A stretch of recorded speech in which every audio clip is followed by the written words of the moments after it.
Hello po mga karandom, sa mga kapwa ko movie rider at sa aming mga pasahero. Bago po bumiyahe, mag-update lang po tayo. Regarding po doon sa call center agent na na-hold up daw ng kanyang movie rider. So meron tayong napanood na bagong clip. Tara, panoorin po natin.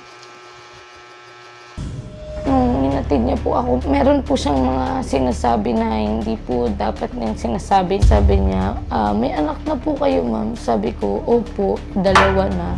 Sinabihan niya po ako na, ay ang ganda mo ma'am, bakit naman inano ka pa ng mga ex mo na yun? Ang tanga naman nila kung ako yun. Hindi ko na yun, lalo na nagkaanak na ako sa'yo. Pag nagda-drive po siya is napapansin ko po na parang inaabante niya po ako sa kanya, tapos umuusog po siya.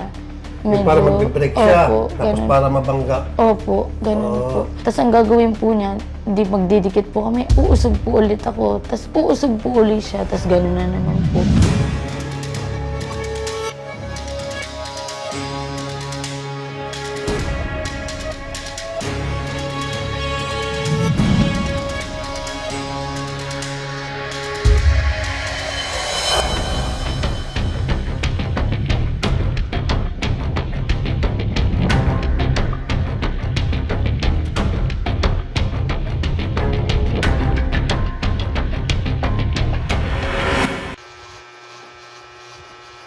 So yun mga karandom, no? Napanood po natin at napakinggan yung bagong update. Nagtataka lang po ako sa nasabing call center agent, no? Hindi naman po sa pagiging bias mga karandom, ha? Hindi porket pagiging movie rider, no? Kumakampi na tayo kay Sir Vicente. Pero taliwas po kasi sa unang statement po ni passenger, kayo na lang po ang bahalang humusga sa statement niya. So ito po, sa mga hindi pa po nakapanood, ito po yung statement niya nung una. Meron pa siyang ginawa sa inyo na hindi.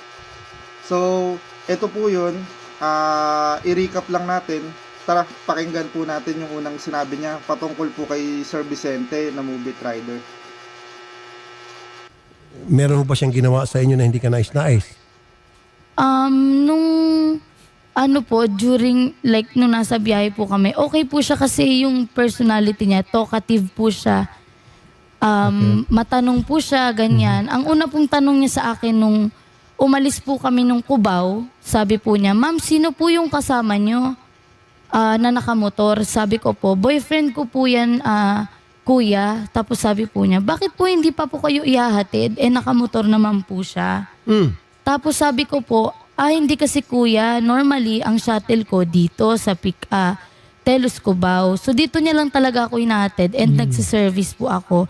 So ngayon po, naiwanan po ako ng service and ayoko naman po na ihahatid pa ako ng jowa ko. Kaya po ang ginawa ko, nag-book po ako.